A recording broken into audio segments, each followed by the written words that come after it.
auditrices, chers auditeurs, bonjour à nouveau. Je me présente, je suis Amaury Lumumba, cofondateur d'Intel Congo et j'ai l'honneur d'animer ce troisième épisode du podcast Le Nouveau Congo. Pour ce troisième épisode, nous parlerons de santé publique, d'environnement, à travers la très peu abordée question de la viande de brousse en République démocratique du Congo.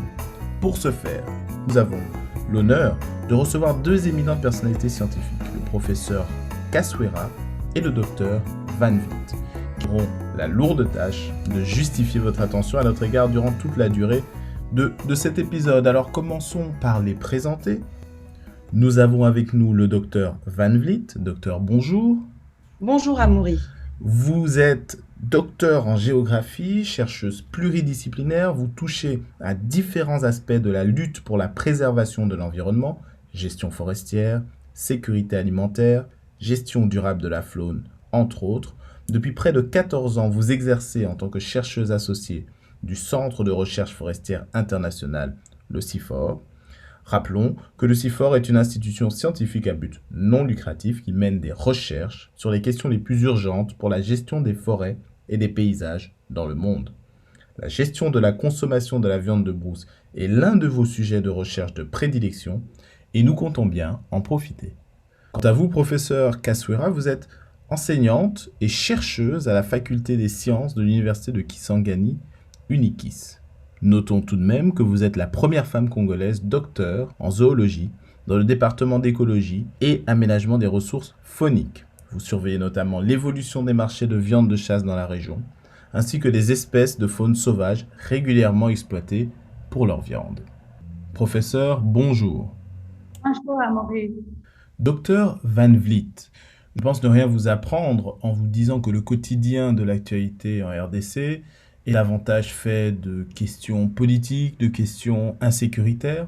Aujourd'hui, nous abordons la question de la viande de brousse et il me semble important de peut-être avancer quelques chiffres pour un phénomène qui, pour certains, pour beaucoup de personnes, peut paraître comme étant quelque chose de marginal. Quelle est la véritable ampleur de la question de la viande de brousse en RDC ? En République démocratique du Congo, la viande de brousse est une ressource alimentaire très importante, non seulement en milieu rural, mais aussi en milieu urbain. Et c'est pour ça qu'on constate des quantités assez significatives de viande de brousse qui sont vendues sur les marchés. Par exemple, à Kisangani, en 2009, nous avions enregistré près de 900 tonnes de gibier vendues en une année, ce qui est significatif. En 2016, nous avions fait une deuxième évaluation et nous avions estimé les ventes de gibier à 300 tonnes de viande de brousse, mais seulement dans le marché central. Et ce qui se passe aujourd'hui à Kisangani, c'est qu'il y a de nombreux nouveaux marchés qui se créent et la viande de brousse est vendue aussi dans ces marchés. Donc, la diminution que l'on a constatée n'est pas forcément due à une diminution de la vente de gibier, mais simplement le fait qu'elle est vendue maintenant non seulement au marché central, mais aussi dans les marchés satellites de Kisangani. D'accord, 900 tonnes, on se rend un peu mieux compte de l'ampleur du phénomène et je vais me tourner vers le professeur Kaswera. Quelles sont les raisons de la popularité de cette viande en RDC ? D'abord, c'est lié aux habitudes alimentaires. Si depuis le jeune âge, les gens avaient l'habitude de consommer la viande de chasse, une fois adultes, ils ont besoin de retrouver ces saveurs-là. Et en deuxième lieu, cela est dû au fait que c'est une viande en 100% bio, riche en protéines de bonne qualité. Ça se digère très facilement. La troisième raison, c'est une viande qui est accessible et disponible. Il suffit seulement de savoir poser des pièges et vous êtes en mesure de consommer de la viande toute la semaine sans investir beaucoup de moyens en temps et du point de vue coût. Quatrièmement, c'est quand même une viande qui coûte relativement moins cher. Merci professeur pour ces précisions. Le pangolin est dans l'actualité pour les raisons qu'on connaît, mais y a-t-il d'autres animaux qui appartiennent à cette catégorie de viande de brousse ? Voilà. La viande de brousse, la viande de chasse ou le gibier représente la viande issue de la faune sauvage, excepté donc la viande des fermes, la viande des abattoirs, la viande issue des domaines agro-pastoraux. Donc, tout ce que vous avez comme singe, ongulé, carnivore, tout ce que vous avez comme rongeur, tout ce que vous avez comme suidé, font partie de la viande de brousse, sauf les poissons et les insectes. Très bien. Mais alors, docteur Van Vliet, on nous parle ici d'une viande bio, d'une viande protéinée, bonne pour la santé, mais régulièrement, lorsqu'elle est abordée dans les médias, on nous parle davantage de trafic de viande de brousse, un trafic qui est régulièrement pointé du doigt. Mais pourquoi parler de trafic alors qu'il s'agit d'un aliment largement consommé en RDC, selon les chiffres que vous nous avez avancés?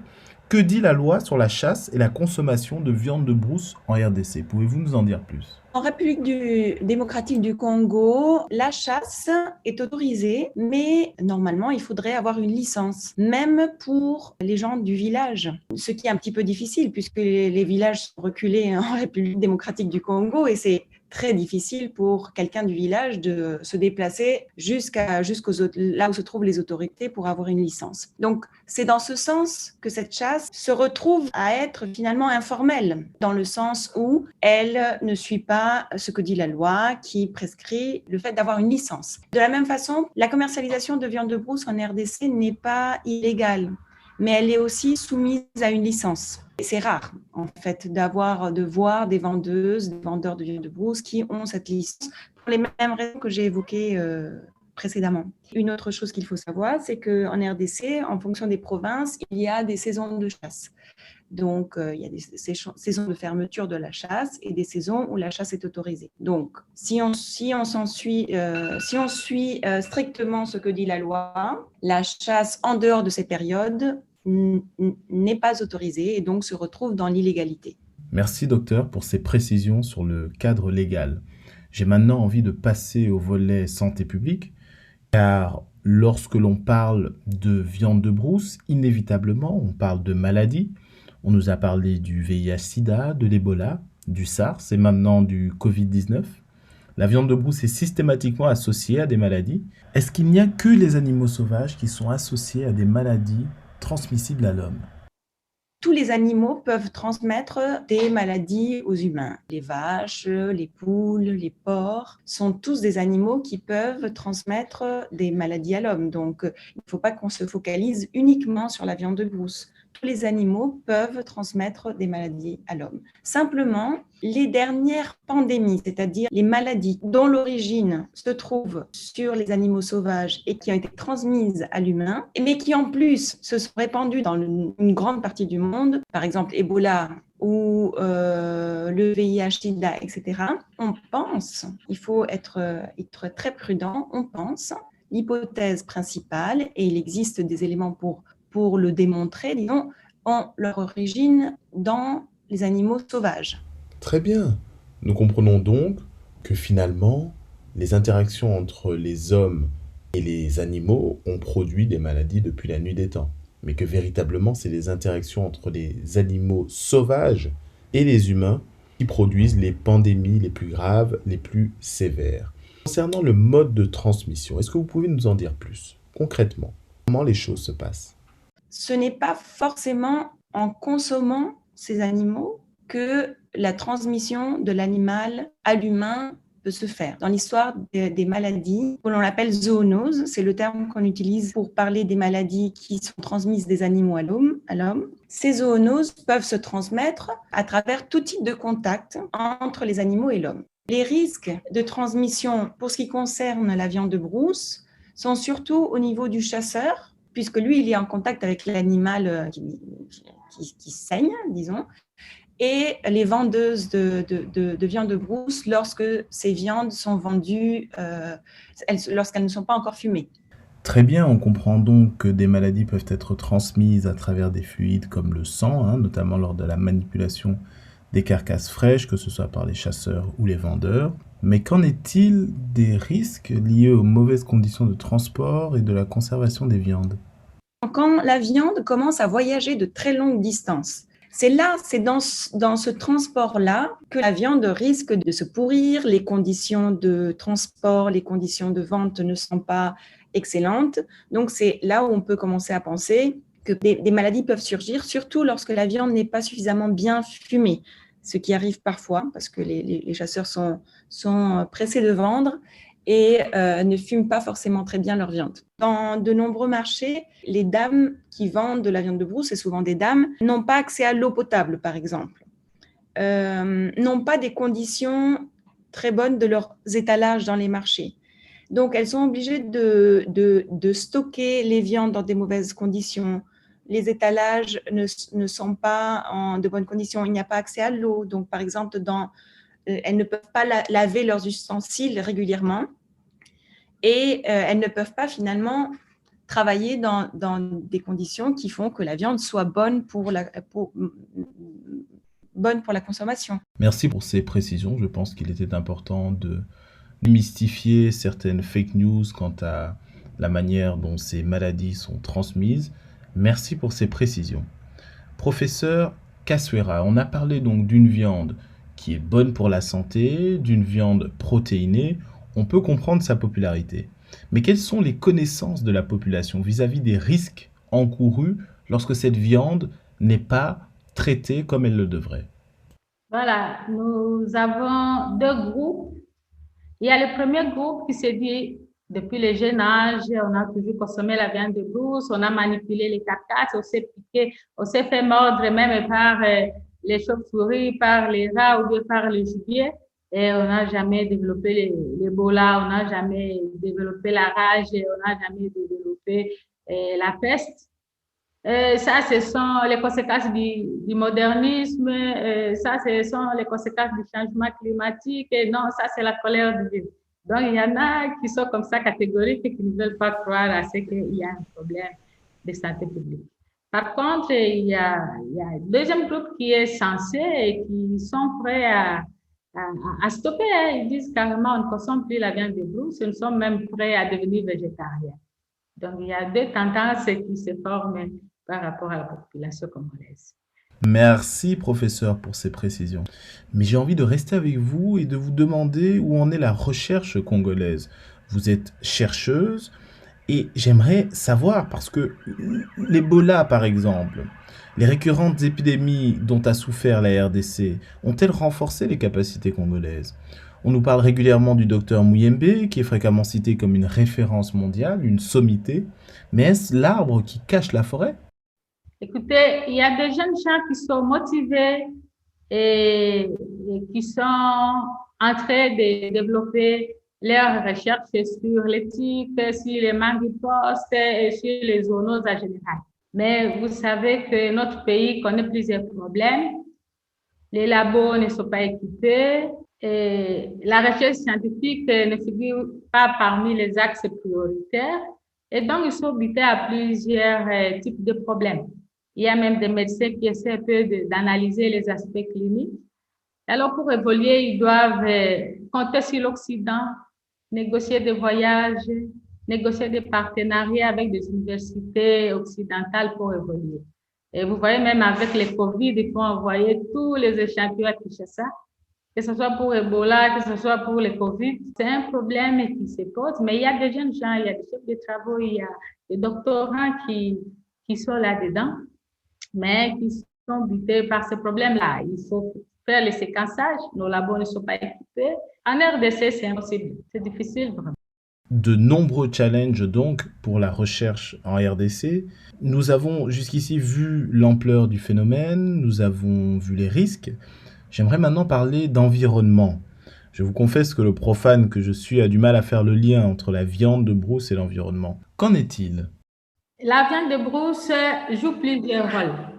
Il y a des rôles écologiques, des rôles sociaux et des rôles économiques et culturels. Par exemple, si on prend les aspects écologiques et fonctionnels, c'est la faune sauvage qui contribue à la dissémination des espèces. Donc, le frugivore, quand ils se nourrissent des graines, ils éparpillent, ils cachent dans des trous, et comme ça, les forêts peuvent se régénérer. Il y a des espèces, même pour germer, doivent traverser le tube digestif de certains animaux. Et lorsque les animaux disparaissent, automatiquement, ces espèces-là disparaissent. Donc, la faune sauvage joue un grand rôle dans la qualité de la forêt. Il y a aussi des aspects culturels comme certains animaux sont considérés comme des totems. Hein, donc, vous arrivez chez certaines ethnies, ils vous disent les grands singes représentent les ancêtres. ou bien ils représentent les divinités. Et du coup, il ne faut pas consommer ces animaux-là et il ne faut pas perturber leurs habitats. Donc, des croyances comme ça contribuent à la sauvegarde et à la conservation des écosystèmes forestiers et par conséquent de la biodiversité. Merci, je pense qu'on a bien compris les challenges en termes de biodiversité, de culture, de médecine traditionnelle notamment. Professeur Kaswera, vous n'êtes pas sans savoir qu'en avril dernier, un certain nombre d'organisations invitaient urgemment les États à aller dans le sens d'une interdiction totale de la viande de brousse. Comment évaluez-vous le réalisme d'un tel discours? Est-ce pour vous bien raisonnable? L'interdiction totale de la viande de brousse, c'est condamner toutes ces communautés à la sous-alimentation et à une pauvreté vraiment certaine. Vous savez, Trafic en 2011, il avait estimé la consommation de la viande de brousse autour de 2 millions de tonnes dans le bassin du Congo. Et on avait dit que si on supprimait la viande de brousse, il faudra compenser cette quantité avec le bœuf, c'est-à-dire déboiser des étendues équivalentes à la superficie de la RDC. Et vous réalisez ce que ça signifie en termes de coûts, en termes d'impact sur le plan changement climatique. Donc, interdire la consommation de la viande de brousse, c'est créer encore des problèmes de sous-alimentation, c'est condamner ces communautés qui dépendent des ressources naturelles à la pauvreté, à la misère la plus noire. Merci, professeur. Nous retenons qu'il est sans doute dangereux pour la sécurité alimentaire des Congolais d'interdire totalement la consommation de la viande de brousse. Ici, dans ce podcast, nous avons l'habitude de demander à nos invités de faire des recommandations sur les problématiques qu'ils posent. Et je vais me tourner vers vous, Dr Van Vliet. Quels mécanismes peuvent être mis en place pour éviter que de nouvelles pandémies ne trouvent leur origine dans la viande de brousse selon vous? Réduire les chaînes de commercialisation, c'est important parce que cela permet de s'assurer que localement, les gens ont suffisamment de viande pour manger et qu'en ville, surtout dans des villes qui sont de plus en plus grandes, les gens aient de plus en plus de choix différents pour manger autre chose. Ça ne veut pas dire arrêter complètement la vente de viande de brousse, mais c'est proposer aux gens qui habitent en ville d'autres sources de protéines, de telle sorte à ce qu'ils ne soient pas dépendants de la viande de brousse. Si on peut encourager cette tendance dans les grandes villes à donner accès à d'autres sources de protéines dont on peut mieux contrôler tous les aspects sanitaires, il me semble aussi important de mettre en place des meilleures pratiques en termes de conditions de vente, de conditions de conservation, de conditions de transport de la viande de brousse, de telle sorte à ce qu'elle ne perde pas ces qualités-là et qu'elle ne soit pas mauvaise pour la consommation. Se protéger lorsqu'on coupe du gibier frais, être conscient que certaines maladies sont transmises par ces fluides. Donc, je pense qu'informer la population sur ça sans forcément utiliser la peur comme moyen. La peur peut créer aussi des réticences. Et ensuite, peut-être, il faut évidemment que tout ce processus-là soit appuyé par des politiques et des lois qui aillent dans ce sens. Il faut au niveau légal, des régulations soient mises en place en termes de santé publique liées à la viande de brousse. Mais que ces lois soient inspirées des conditions locales et appuient les processus pour offrir des opportunités pour une filière viande de brousse qui est déjà légale au Congo, qui est déjà réglementée à travers un système de licence et qui peut être un peu mieux organisée de telle sorte à ce qu'elle soit d'un côté durable, mais aussi qu'elle continue à être bonne pour la santé, ce qui est vraiment l'objectif en fait. Professeur Kaswera, vous voulez peut-être rajouter quelque chose? Moi, j'aimerais recommander par rapport à la sécurité alimentaire que les scientifiques puissent travailler en collaboration avec les services de renseignement, les agents de santé et le service de l'État, que tout le monde puisse partager les formations. Puisque quand on a les formations, on peut sensibiliser les communautés, puisqu'on dit « vaut mieux prévenir que guérir ». Et je pense que la sensibilisation doit jouer un grand rôle dans cette lutte contre la survie. Merci, docteur, pour ces éclaircissements, pour ces recommandations. Nous espérons que ces échanges auront permis de dédiaboliser la viande de brousse, une viande que l'on retiendra bonne, riche en protéines, accessible et dont il ne faut absolument pas restreindre la consommation, mais plutôt encourager un encadrement de la loi et des pratiques autour de la consommation de cette viande, qui peut être un vecteur de maladie lorsqu'elle est mal encadrée. Nous avons également vu l'impact environnemental considérable que la surconsommation de cette viande pouvait avoir sur la biodiversité. En guise de recommandation, nous retiendrons qu'il faut respecter les cycles de chasse, sensibiliser au transport et à la consommation de la viande, ainsi qu'aller vers toujours plus de diversification des sources de protéines, notamment dans les zones rurales. À très bientôt pour un nouvel épisode du Nouveau Congo.